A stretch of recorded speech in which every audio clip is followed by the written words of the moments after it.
Oi, gente. Pessoal entrando. Oi, Jaime. Que bom que tu pode vir também.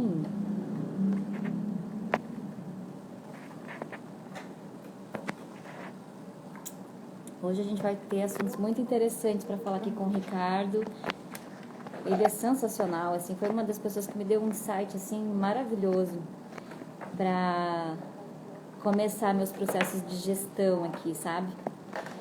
Então, deixa eu só mandar uma mensagenzinha aqui pro Ricardo agora. Aqui. O Ricardo já tá até aí, ó. Tenho certeza que a gente vai ter muitos insights legais aqui, como eu tive. Oi, Ricardo, tudo bem? Boa noite. Boa noite. Vou aumentar meu volume aqui para te ouvir melhor. Também tô aqui aumentando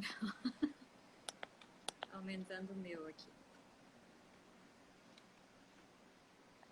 Ah, Ricardo, tô super feliz de tu ter aceitado fazer a live comigo, assim. Tava aqui comentando Também com o estou feliz pessoal. pelo convite. Sim, tava aqui comentando com o pessoal que quando eu fiz o MBA, né, as aulas contigo foram uma das aulas que que me deram insights, assim, que me fizeram perceber o quanto eu precisava evoluir nessa questão de gestão.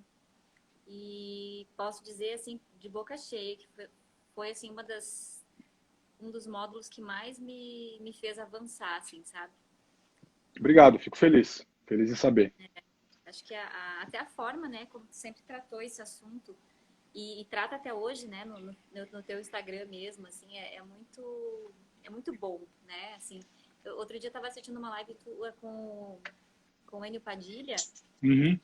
e ele falou uma coisa que eu acho que é bem verdade, assim, né, ele comentou contigo que os arquitetos que te escutam, né, assim, tu é tão sincero, né, tão verdadeiro naquilo que tu diz, que para alguns arquitetos, assim, pode parar, assim, olhar e falar assim, nossa, realmente, né, tô fazendo tudo errado, né? E para alguns que talvez não acordaram ainda para essa necessidade da gente realmente ter processos, ter gestão, pode não ter tanta relevância assim, né? Mas, no geral, acho que a maioria dos arquitetos já tem buscado muito isso, né? O Enio é uma referência. Na verdade, ele é o culpado por eu estar aqui. Ele foi meu professor, fiz um curso com ele aqui em Brasília há muito tempo. Eu devia ter uns 3, 4 anos de formado, naquele momento de desespero total, menos de 3 anos. Desesperado, não sabia para onde ir. E ele era, de verdade, a única referência no país de gestão na área de arquitetura e engenharia. Já tinha livros, enfim. Então ele foi um grande mentor para mim. E ele me indicou para o IPOG, que é a pós onde eu leciono. Então eu sou, além de ter o prazer de poder chamá-lo de amigo, sou muito grato a ele, falo para ele sempre, apesar de ele ser São Paulino e ficar me sacaneando quando ele ganha do Flamengo, e me manda Sempre tem que ter, mensagem. né? É, mas tirando isso, ele é uma pessoa fantástica, tirando esse pequeno defeito, assim. E é legal, porque nós somos muito diferentes e nós nos complementamos. Ele tem uma experiência absurda na área de gestão, acadêmica, inclusive, é um cara que fez mestrado e tal. E eu tenho uma pegada muito peculiar, né? Um jeito de falar um pouco característico, a maneira como eu me expresso com relação àquilo que eu defendo. Mas esse é meu jeito de ser mesmo. Então, ame ou odeie, né? Esse sou eu. E eu tive um feedback muito interessante recentemente, porque eu tive meu primeiro hater. Eu nunca tinha tido um hater. Então, dizem que você ter um hater é sinal de sucesso. Então, eu posso me considerar que eu estou num caminho É bom aí. verdade. Tive um hater, pelo menos. Então tá bom. Eu tive um hater semana passada também, assim, eu confesso que Jura? primeiro eu fiquei feliz, falei, nossa, tem um hater, né? É, Mas depois a gente sabe que pega, né? Que a gente fica aí às vezes pega um pouquinho. pensando naquilo e tal. É, Mas eu acho que assim, o teu posicionamento sempre é muito correto nessa questão, né? E se a gente não se posicionar e não tiver o entendimento do caminho que a gente tem que trilhar e de como a gente tem que agir, a gente está sempre ali, né, meio morno, talvez isso, talvez aquilo, né? Claro que a gente tem que ir testando coisas e vendo aquilo que serve pra gente, né?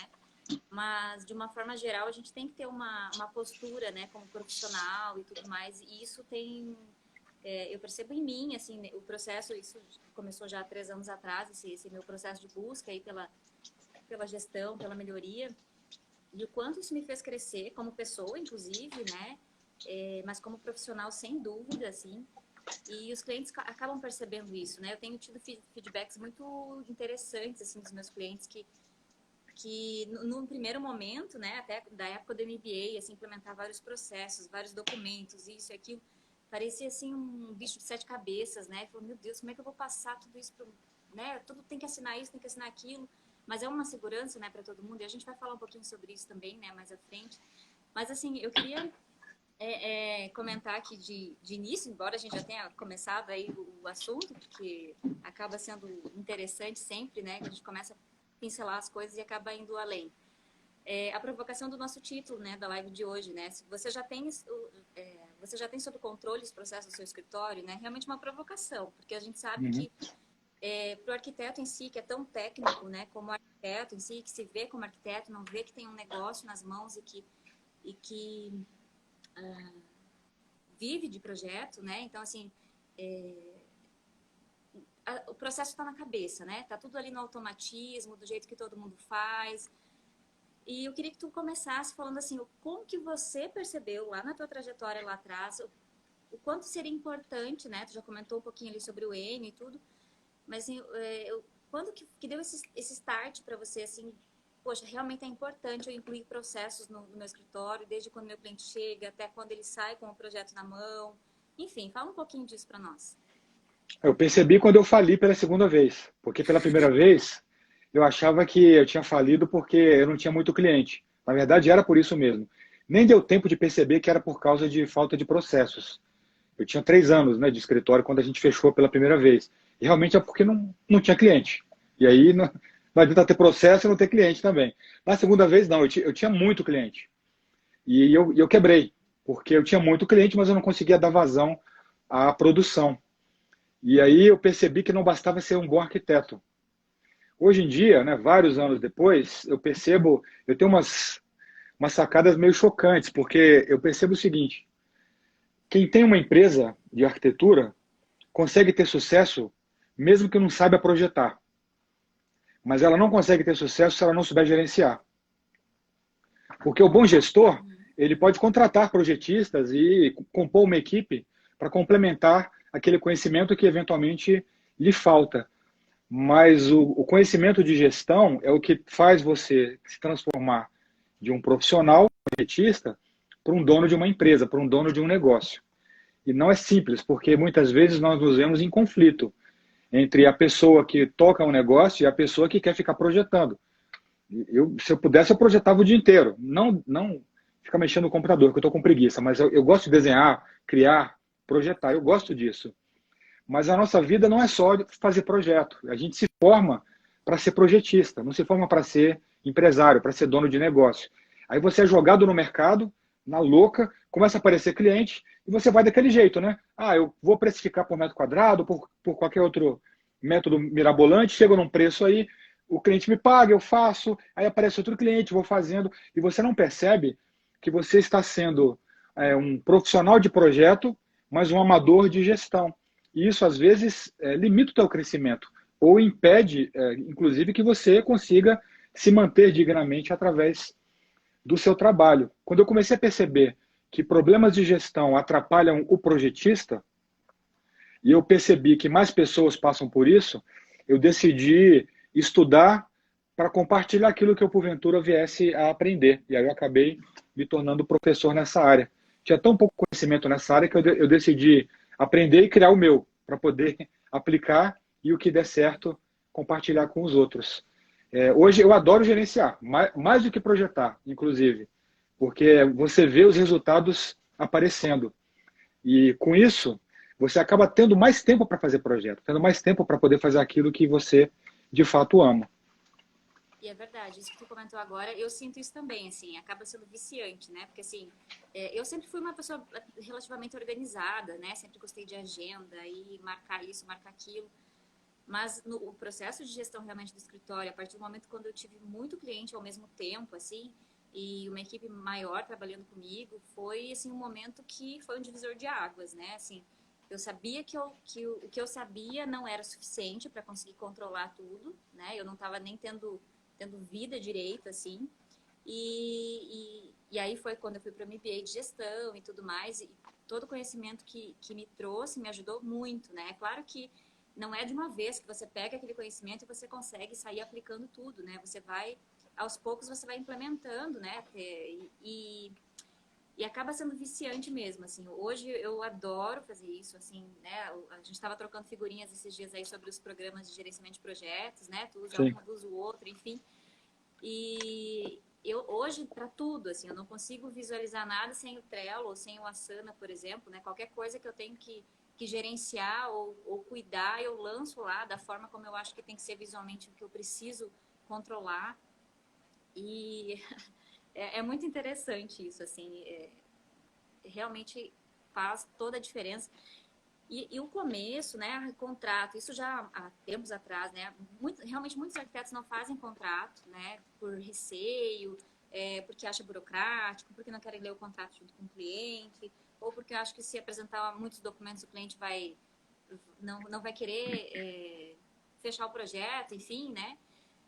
Tem uma série de historinhas por trás disso, né? Mas na realidade justamente a nossa falta de preparo para entender o que é um processo dentro de uma empresa, né? Que você vai comprar qualquer coisa de um valor maior, você tem contrato, você tem uma burocracia, entre aspas, para seguir, né? E um projeto, uma casa, em si, o cliente envolve bastante dinheiro, né? Assim, é claro que o cliente muitas vezes não percebe que o quanto o projeto vale, porque para ele é a casa pronta que é o resultado final, né? Uhum. Mas no meio do caminho tem o projeto, ou seja, tem um arquiteto ali no meio.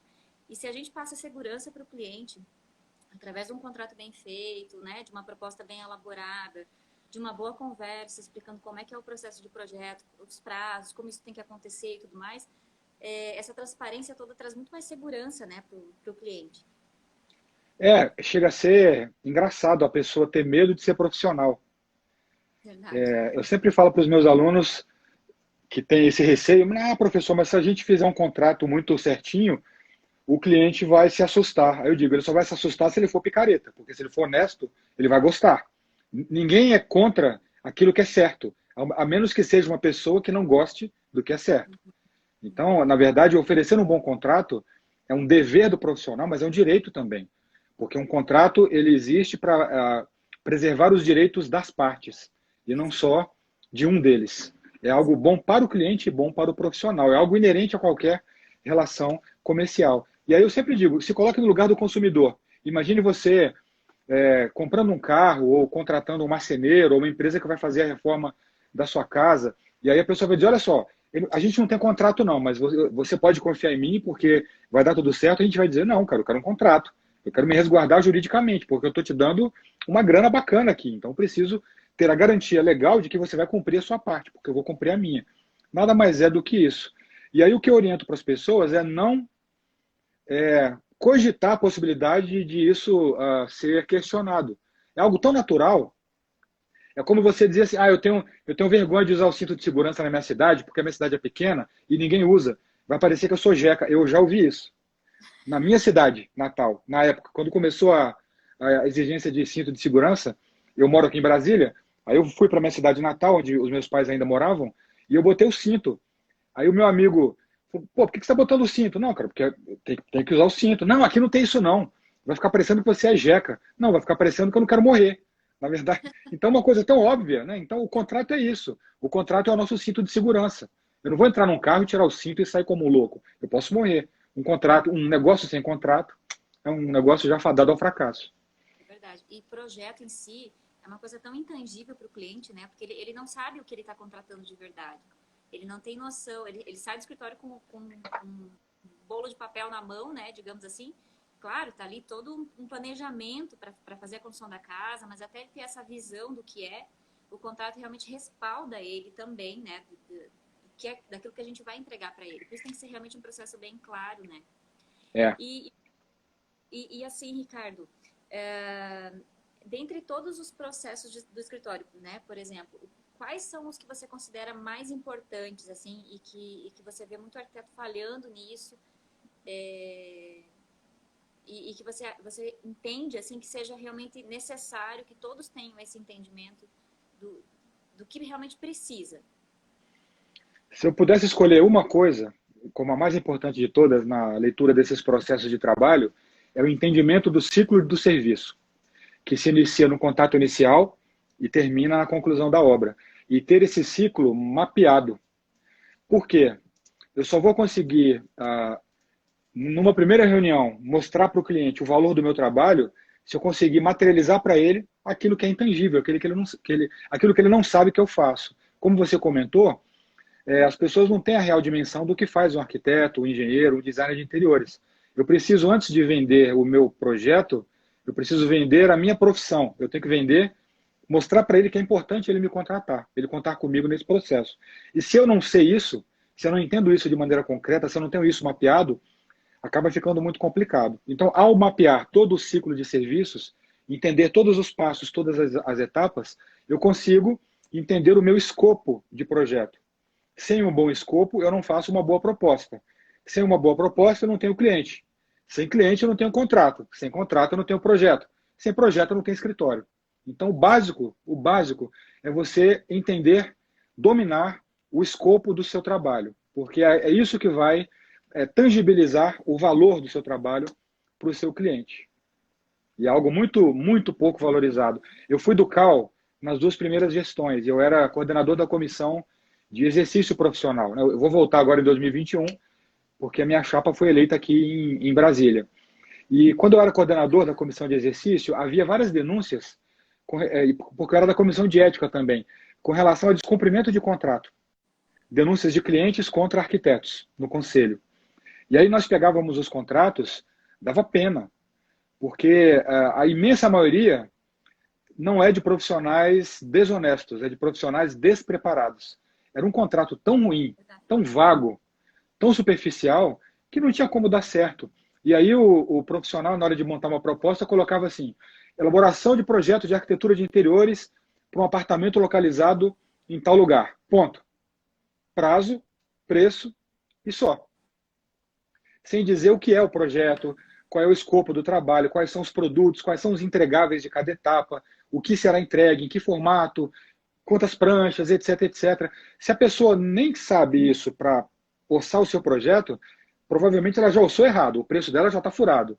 Segundo, eu não forneço um guia para o cliente acompanhar aquilo que eu faço e um guia para que eu me organize para fazer aquilo que eu tenho que fazer. Então fica tudo muito solto, porque na real, o que a gente gosta mesmo é de fazer projeto. Então a gente fecha o contrato e já quer pegar e começar a desenhar e começar a projetar logo. Mas não é assim, né? Eu acho que o gerente do escritório ele vem antes do projetista. Ele precisa deixar a casa pronta para que o projetista consiga trabalhar com segurança. E realmente isso é muito importante a gente ter esse conhecimento, né? Esse domínio do que é que a gente está do que a gente tem que fazer naquele determinado projeto, né? Porque assim, é muito vago para o arquiteto, né? Ah, chegou um projeto, ok, eu tenho que entregar o projeto, fase legal, fase executiva e tudo mais, mas assim, se realmente for pôr na ponta do lápis todos os itens, todos os serviços embutidos dentro do projeto arquitetônico e quantas horas realmente você fica envolvido com ele, e assim, todas as vezes que a gente trata disso, no curso de gestão que eu fiz há pouco tempo também, né, a gente listou, a gente fez um backlog de todo o projeto arquitetônico, assim, desde o início, da primeira reunião de prospecção com o cliente até a entrega final. E é assustador, assim, a quantidade de horas envolvida, né? E realmente a gente não tem essa consciência de que se a gente não tem isso num escopo bem definido, inclusive para mostrar para o cliente o que é o processo do projeto arquitetônico, você vai simplesmente cobrar realmente por metro quadrado, vai pagar para trabalhar muitas vezes, né? E infelizmente é a realidade da maioria. E vamos seguindo sempre assim, né? E realmente, o que tu falou, eu acho que é a mais pura verdade. Assim, não é por má intenção de muitos profissionais que às vezes as coisas acontecem de forma errada, mas realmente, às vezes, por desconhecimento mesmo. Outro dia eu tive uma informação que eu realmente achei que não tivesse aqui na minha cidade, que também é uma cidade super pequena, né? Mas, assim, existem mais de 1.500 processos contra profissionais. Então, isso é um número muito grande para o tamanho da nossa cidade aqui, sabe? É E, assustador. eu, É. e aí, né, parando para analisar, eu falei, gente, a gente precisa muito ter conhecimento do que é realmente a nossa profissão, do que é a nossa responsabilidade técnica, mostrar para o nosso cliente isso, porque ele também não sabe. E se a gente, como arquiteto, Não. não sabe, quem dirá o cliente? Uhum. O cliente é um leigo.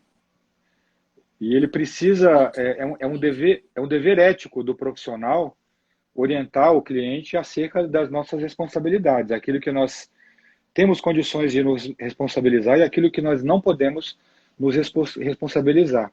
O que eu penso hoje em dia é que acho que um dos grandes motivos disso acontecer é o medo do profissional em perder cliente. Então, como a gente disputa a tapa um mercado que não está preparado para nos contratar, porque não sabe que a gente é importante, a gente tenta ceder o máximo que puder para ter o privilégio de ter um cliente. E quando eu dou aula e curso sobre negociação e contratos, eu digo que quando você depende mais de um cliente do que ele de você, você já perdeu a negociação. Você se posiciona como alguém que está precisando desesperadamente que a pessoa te contrate. Aí você abre mão de contrato, abre mão de uma proposta bem fundamentada, de um preço justo pelo seu trabalho, e o que você faz é alimentar esse círculo vicioso que só coloca lá embaixo a visão que a sociedade tem sobre a nossa profissão. Então é uma questão de valorização profissional mesmo. Não é demérito nenhum você mostrar para a sociedade o valor que tem o teu trabalho. Claro que aí a responsabilidade aumenta. Eu preciso entregar o valor que eu vendo. Sim. Aí uma outra conversa. Mas vender bem esse valor é o primeiro desafio. Depois, aí entra a gestão, entra a organização, o gerenciamento de projetos, o mapeamento de processos, para que eu entregue aquilo que de fato foi vendido. Uma informação que eu sempre trago para quem me ouve é que hoje eu vendo os meus projetos muito mais facilmente do que antes. E os meus projetos são muito mais caros do que eram no começo da minha carreira. E, na verdade, o serviço mais fácil de ser vendido é aquele que tem o seu valor percebido pelo mercado. Não é aquele que custa menos. Na verdade, serviços com preço baixo atraem clientes que buscam preço e não clientes que buscam valor. Quando eu comecei a definir claramente a forma como eu precifico o meu trabalho e mostro para o cliente por que ele é precificado dessa maneira, eu passei a vencer concorrências, ainda que o meu preço não seja o mais baixo. Esse é o melhor feedback que você pode ter do cliente, ele te contratar, ainda que o seu preço não seja o menor, porque ele acreditou naquilo que você está vendendo para ele. É o sonho de todo profissional, né?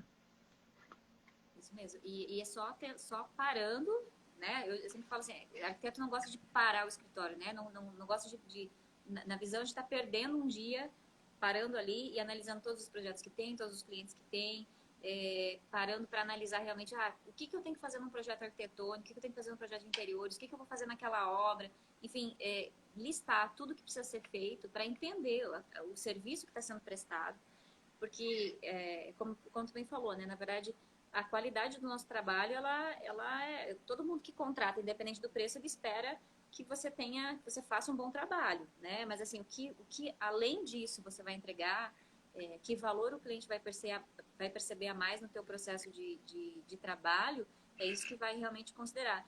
E eu concordo contigo quando tu diz que está muito mais fácil vender projeto quando você tem todas essas técnicas aplicadas e esse controle interno, porque o cliente percebe que aí você tem um domínio daquilo que você está fazendo, ele enxerga o que você vai entregar para ele, e ele se sente mais seguro, né? Então, acho que isso faz muita diferença. Até eu estava vendo ali que antes o professor Rogério Gaspar entrou, Sim, grande e, Rogério.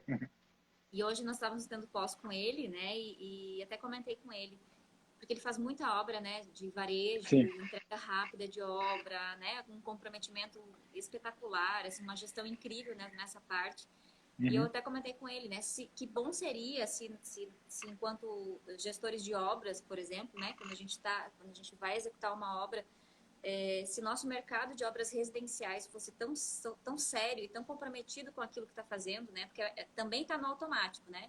Aí é o pedreiro que faz assim, é o fulano que faz assado, o profissional que vai na obra, mas assim, é, não tem aquele comprometimento efetivo de verificar as técnicas realmente de tudo que está sendo feito, né? E que bom seria, né, se a gente tivesse os processos para obras residenciais tão bem implementados quanto é para essas obras de varejo, por exemplo, né? É porque o cliente de varejo é um cliente mais qualificado, no sentido de entender o valor de investir em gestão da execução das suas obras.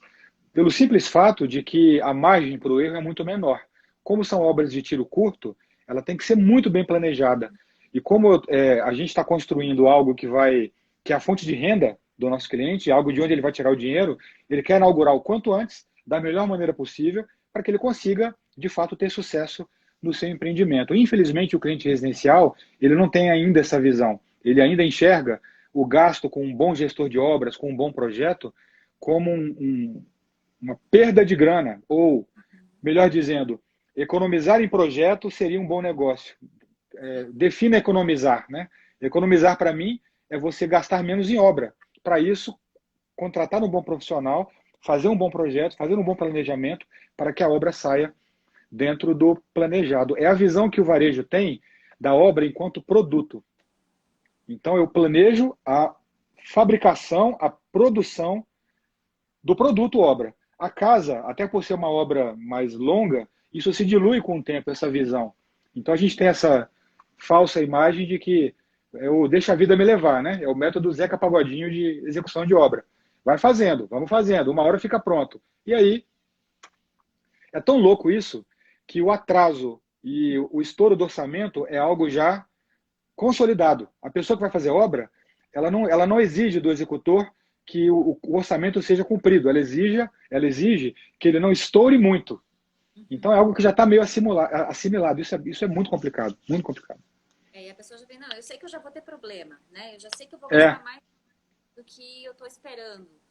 sim. E acho que é uma grande cultura do Brasil ainda também é essa história de você fazer projeto super rápido, porque o pedreiro está disponível na semana que vem, né? Isso acontece muito, né? Principalmente em cidades menores. E isso é uma coisa que a gente precisa, como profissional, mudando, né? Entendendo, olha, a gente precisa ter um prazo estabelecido, por isso que o escopo é tão importante, né? Entender o que fazer em cada projeto. Então, eu sempre falo para os meus colegas, assim, quando a gente troca figurinhas nesse sentido, né? Quando a gente tem claro, bom, tem que visualizar quais são os serviços que eu presto no meu escritório. Eu faço arquitetônico, faço interiores, faço obra, faço, enfim, né? Listar realmente tudo que é feito, como você vai prestar aquele serviço, de que forma, deixa tudo muito mais claro realmente. E eu falo assim, acho que eu sou meio iludida nessa questão, porque eu ainda espero que na parte de obras residenciais a gente também tenha essa visão, né, de que a gente precisa planejar tudo primeiro, orçar, fazer o cronograma, juntar todas as equipes e começar, sabe, sem ter atropelo, sem ter surpresas, né? Então, mas é uma cultura instalada que está difícil da gente ir dobrando, né? Eu acho que isso vai partir de nós, não vai partir do mercado, jamais. A gente precisa tentar Não tem criar um, dúvida também. um produto vendável que incorpore todo esse processo. A gente começou a ter esse tipo de problema, eu digo a nossa classe, quando você tira o arquiteto da obra e ele vira o projetista. E obra não é mais comigo. Isso é muito da gente aqui do Brasil. Não que todo arquiteto precisa executar obra, eu não executo obra, mas eu acho que é dever do projetista,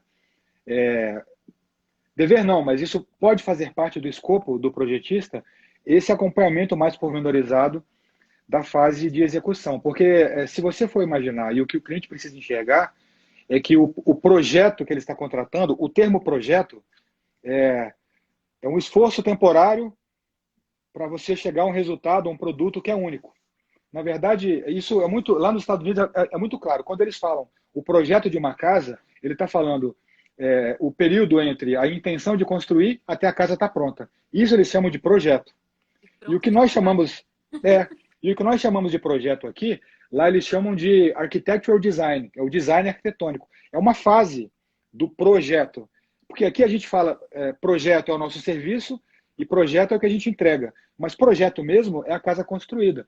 Considerando isso, eu acho fundamental para o arquiteto, para o designer de interiores, incorporar no seu escopo de serviços o trabalho de gerenciamento do contrato de obra.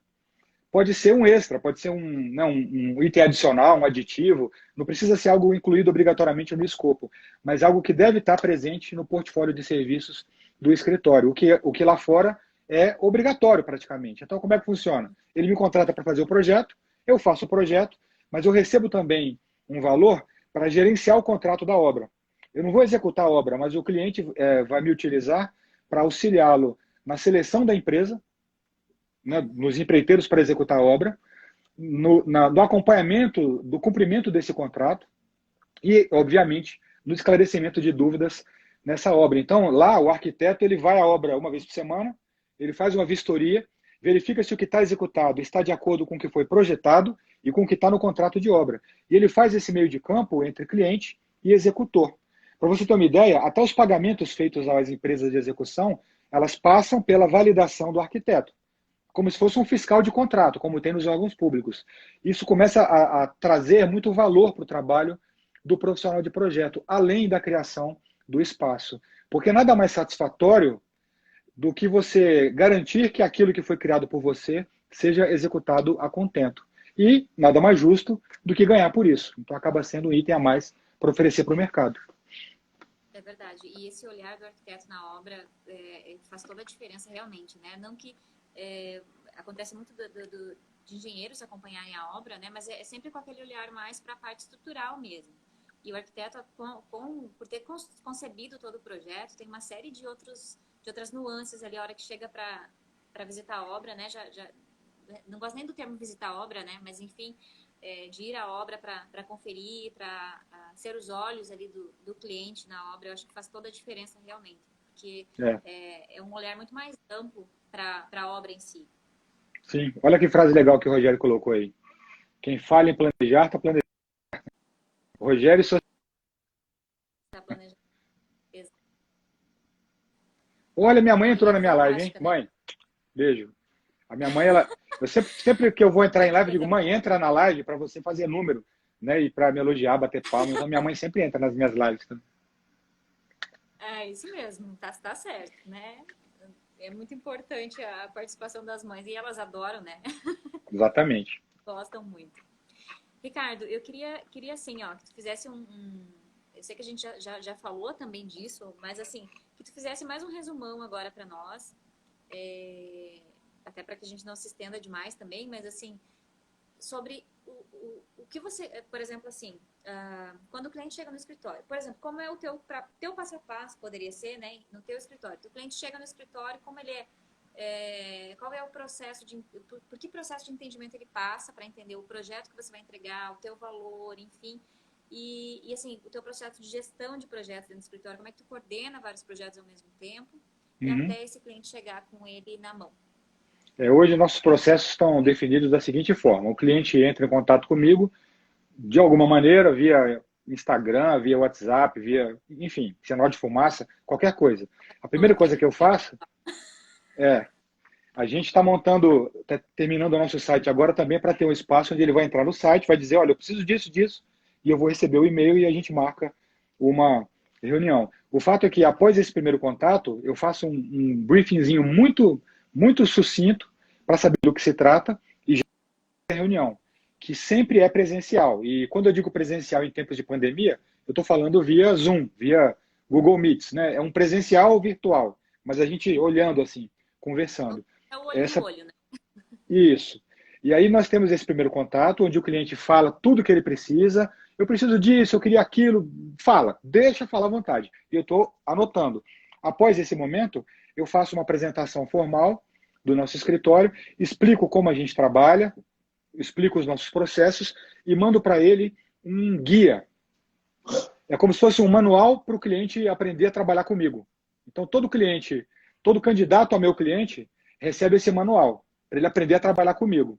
E aí tem mapeado todo o meu trabalho, todo o meu processo, o que é um projeto, fase por fase, a explicação de cada fase, para que serve, o peso de cada fase, como eu chego no meu preço, quais os produtos mínimos que compõem cada fase. É uma aula de gestão de projeto. Quando eu digo isso para os meus alunos, eles dizem, mas o cliente ele não lê nem proposta, ele vai ler guia. Se ele está preocupado com o dinheiro dele e preocupado com o projeto dele, ele vai ler. E é impressionante que impressionante não, porque eu já esperava. Os bons clientes sempre leem. sempre leem. E aí eu passo a tarefinha de casa. No final dessa primeira reunião, eu passo o guia para ele e digo, você vai ler esse guia e a gente vai marcar dia tal para eu te apresentar a proposta. Nós marcamos ali, dali a 3, 4, 5 dias, dependendo da agenda, e é feita uma apresentação ao vivo da proposta, também via Zoom, ou, quando for possível, presencial, mas sempre assim, nada de e-mail, nunca e-mail, e a gente faz uma apresentação, nós lemos, junto com o cliente, a proposta, e aí, ao final, eu pergunto se ele entendeu, pergunto se ele tem alguma dúvida sobre o material que eu tinha mandado para ele anteriormente, e aí é feita uma discussão rápida. Claro que é muito raro o contrato ser fechado nessa reunião. Ele vai pensar, vai consultar outros profissionais, porque é direito dele. Eu faria a mesma coisa. Só que qual é a diferença aí? Modéstia à parte, ele tem uma puta de uma proposta, muito bem montada, e ele tem um guia que está mostrando para ele o que o arquiteto dele vai ter que entregar. E se ele pega uma proposta que não tem aquilo que eu tenho, ele já descarta. Porque aí ele percebe por que a proposta do concorrente custa um terço da minha. Porque ele entrega um terço do que eu entrego. E aí eu crio parâmetros para que ele compare coisas que nem sempre são iguais. A partir desse momento, a gente faz o contrato. Na primeira reunião de briefing de projeto, que é a reunião de início do serviço, normalmente é nessa reunião que nós assinamos o contrato, ele entrega o comprovante do primeiro pagamento, ou se ele ainda não tiver feito, né? Ou então, caso ele já tenha feito, eu entrego um recibo para ele, eu mando via PDF, enfim. E aí começa formalmente esse trabalho. Com base nesse briefing,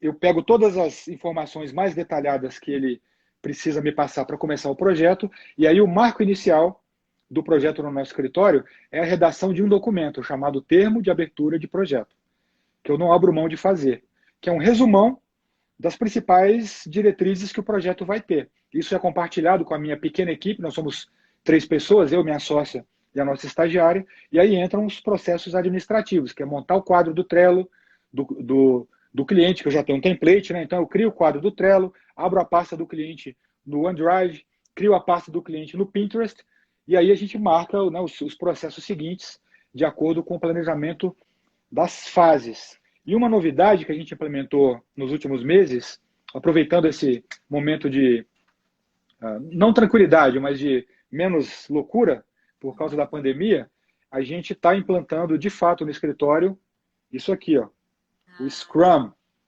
Esse é o sistema, né? Essa é a estrutura de trabalho que nós utilizamos no dia a dia do nosso escritório. Então a gente está com as tarefas do escritório, as tarefas dos diversos projetos planejadas sempre em sprints, né? Que de uma...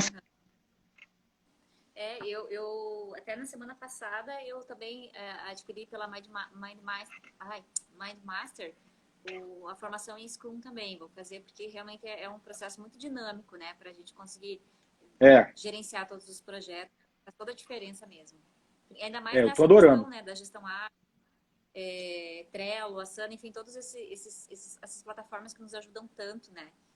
E até eu fiz uma perguntinha no Insta esses dias atrás e tava de férias, acabei não respondendo ainda, tô devendo aí pro pessoal que pediu para falar sobre, eu vou fazer isso durante a semana, mas uma coisa que eu implementei também no início da pandemia, até foi uma arquiteta amiga minha que está aí na live com a gente, a Su, que viu essa plataforma chamada ClickSign, e ela falou, Lu, você viu que tem a ClickSign, dá pra gente mandar contrato para o cliente por lá? Eu falei, não vi ainda. Daí, enfim, a gente adotou essa plataforma e eu adotei ela também não só para mandar contrato, né, mas para termo de abertura de projeto, termo de aceite de fase de projeto.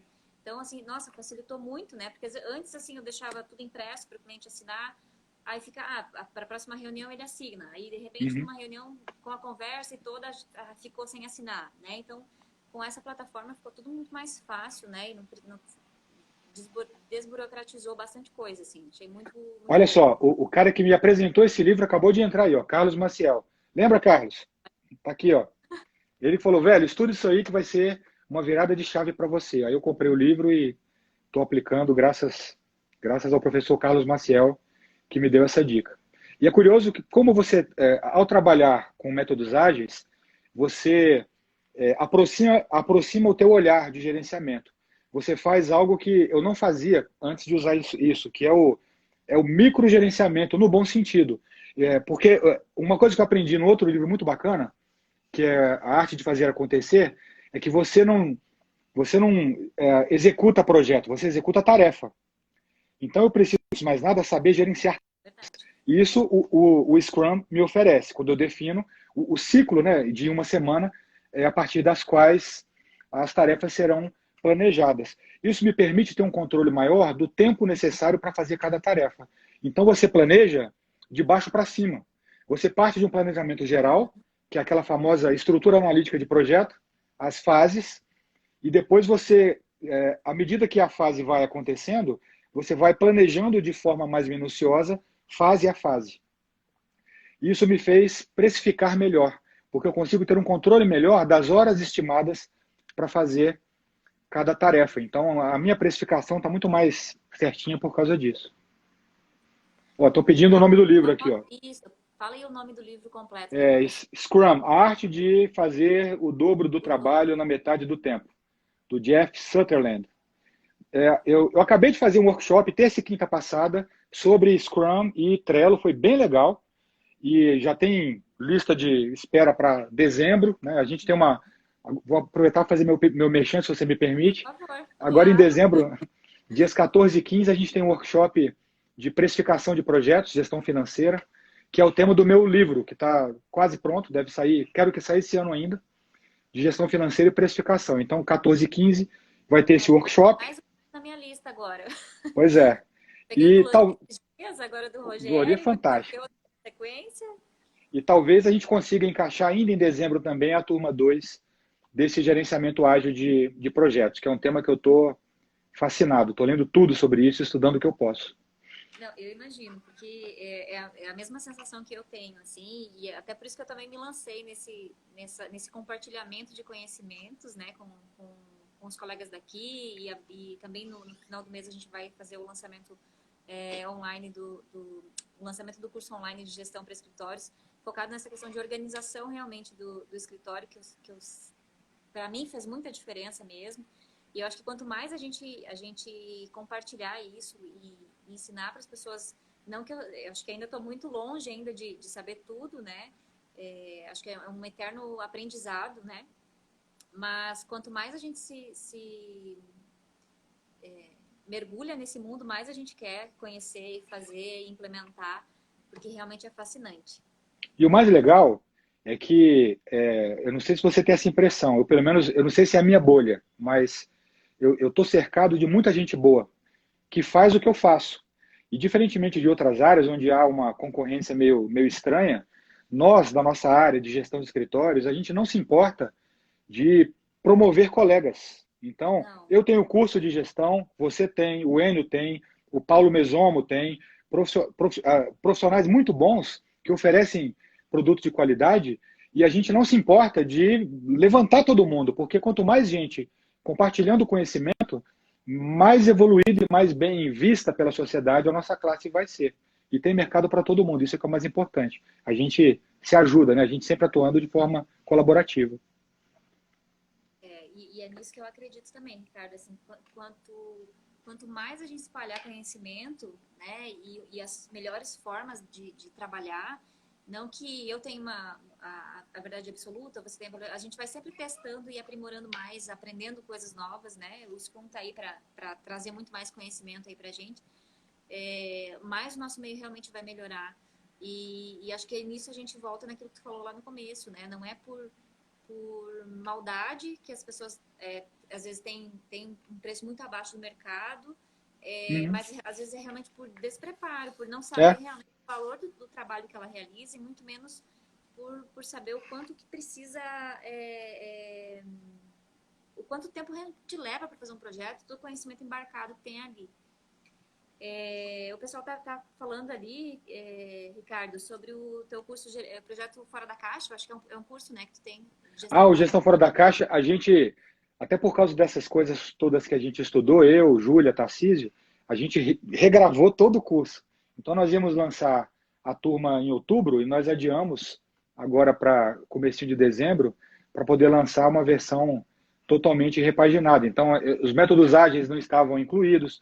O sistema de precificação que eu ensinei durante anos está totalmente diferente, porque a gente aprende coisa nova, fala assim, cara, legal isso, vou usar esse negócio. Aí a gente estuda, se prepara, aplica, vê que funciona e compartilha a informação. Esse workshop dos dias 14 e 15, por exemplo, já é todo dentro desse formato de precificação que eu estou utilizando atualmente. Então tem um monte de novidade, um monte de coisa bacana aí.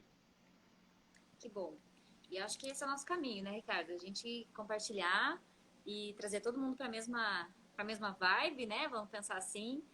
Todo mundo querendo se qualificar mais, se profissionalizar mais, entendendo que não é simplesmente um arquiteto técnico, mas sim tem um negócio nas mãos. A partir do momento que você tem um diploma de arquitetura na mão, você tem um negócio nas mãos, né? Independente de ser um escritório físico, de ser home office, enfim, a gente precisa realmente ver o nosso negócio, qualificar ele para a gente ganhar valor no mercado e fazer o nosso mercado andar de uma forma mais coerente e mais justa não só para o cliente, mas para o arquiteto também.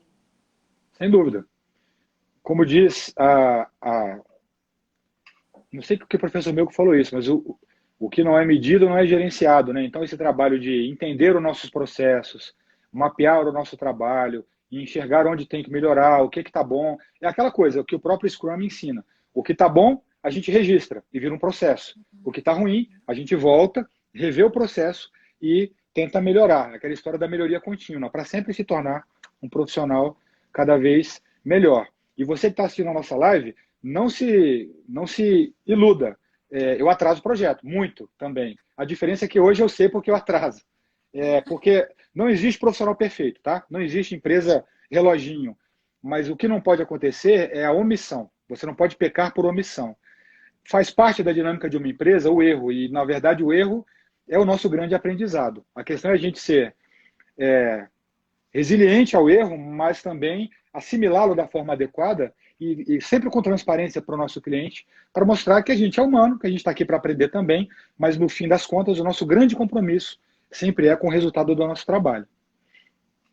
Exatamente. E é isso mesmo. A forma de que a gente percebe onde é que está o erro agora é muito mais clara quando você consegue ter um panorama, né? Olhar para o teu processo de escritório, olhar para a configuração ali do painel do Trello, da Asana, e você olhar e falar assim, tá aqui, eu estou com muito projeto aqui agora, eu preciso fazer isso aqui andar. Ou olha, empacou porque eu tenho 3 clientes aqui que não me deram retorno, não me deram aprovação de projeto. É você conseguir perceber as brechas que você tem no meio do caminho, se você pode receber um projeto novo ou se você tem que segurar. E acho que tudo isso faz toda a diferença, a hora que você consegue realmente ter uma visão panorâmica, né? Sair do processo de projetar, que ainda é algo que a gente realmente ama fazer e é o nosso papel como arquiteto, mas como tu falou, tem muitas outras nuances que a gente tem que tirar a cabeça do projeto, da tela do computador, para olhar em volta e perceber aquilo que a gente realmente precisa melhorar e buscar melhorias para a gente não fazer mais do mesmo, né? A gente realmente tem um processo bem claro e dar valor ao nosso trabalho. Sem dúvida. E aí, Ricardo, eu queria muito mesmo te agradecer de novo, porque, nossa, você não tem ideia realmente como eu fiquei feliz quando tu aceitou fazer a live comigo. Imagino. Eu volto a repetir, né? Foi um professor que fez muita diferença para mim. E eu acho que, assim, a gente quando já faz aula, faz pós-graduação, MBA, enfim, a partir de algumas dores pessoais, que foi o meu caso, né? E continua sendo, porque eu não paro de buscar esse universo aí de gestão, a gente dá mais valor para muita informação que a gente recebe, né? E quiser, assim, que todos os profissionais da nossa classe pudessem ter a mesma visão, né? Do quanto é realmente importante a gente buscar conhecimento, se profissionalizar. E acho que esse é o caminho, né? Quem não buscar isso vai acabar com o tempo ficando realmente obsoleto, não por não saber fazer projeto, mas por questão de processos mesmo, né? Sem dúvida. Eu quero até te dar uma sugestão. Entrou aqui na nossa live meu amigo Rogério Markiewicz, da MKZ Arquitetura, que é o maior escritório de arquitetura aqui de Brasília, um cara que eu admiro demais, tanto o trabalho dele quanto, né, a pessoa. Posso ter a honra de chamá-lo de amigo hoje em dia. E ele é um cara que, já fica a dica aí para convidá-lo para uma live, porque ele tem uma experiência vastíssima em projetos de grande porte, mercado imobiliário, que é um nicho muito pouco explorado pela arquitetura ainda. E a experiência dele no próprio escritório também é muito interessante. Sempre que eu encontro com ele, eu fico perguntando coisa para ver se eu aprendo alguma coisa também. Então fica a dica aí figuraça Tá? para Tá, vou entrar em poder contato aí. fazer Vou live entrar. contigo. Que ótimo, vou adorar, porque, olha, já. Tá aí, ó. Ai, sério, se já topa, já fala aí pra mim que a gente já agenda. Minha intenção justamente assim é trazer lives assim para a gente não simplesmente falar sobre gestão para os arquitetos em si, mas também para os clientes entenderem processos de projeto, serviços, enfim, né, trazer conhecimento também daquilo que eles precisam comprar, não só do projeto, mas de tudo que envolve uma obra, de tudo que envolve um projeto de interiores, enfim, para a gente começar a melhorar o nosso meio, tanto a visão que o cliente tem de nós profissionais, da visão que ele tem de fazer uma obra, de receber ela pronta, enfim, e nós mesmos como profissionais para a gente se fortalecer. Né? Acho que esse é o nosso melhor caminho. Sem dúvida. Aí, Rogério, legal. Então já vamos nos falar Já aí. joguei você na jogada aí, Rogério. Que bom, fico muito feliz.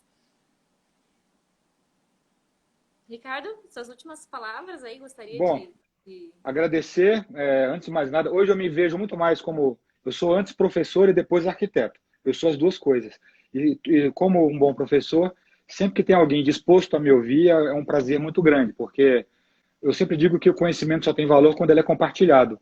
E eu realmente acredito nessa minha missão de compartilhar aquilo que eu aprendo, mas também aquilo que eu precisava aprender lá no começo. Realmente eu desejo demais que as pessoas não precisem passar pelo que eu passei para poder aprender. Então a ideia é realmente tentar transformar o trabalho dos meus colegas para que a nossa profissão cresça, né, seja mais bem vista, mais bem reconhecida pela sociedade como um todo. Essa é a razão, inclusive, pela qual eu entrei no CAL lá no começo. Não é porque eu queria aparecer, queria dizer, sou conselheiro, mas eu queria dar um jeito de dar minha contribuição, de alguma forma, de dentro, porque eu sempre critiquei muito o trabalho dos conselhos profissionais. Então eu achei, bom, se de fora é fácil falar, vamos falar de dentro agora. E aí eu decidi fazer parte do conselho. Então a ideia é realmente tudo que eu aprender, tudo que eu assimilar, passar adiante para que as pessoas façam o melhor uso possível e que a nossa profissão seja cada vez mais respeitada.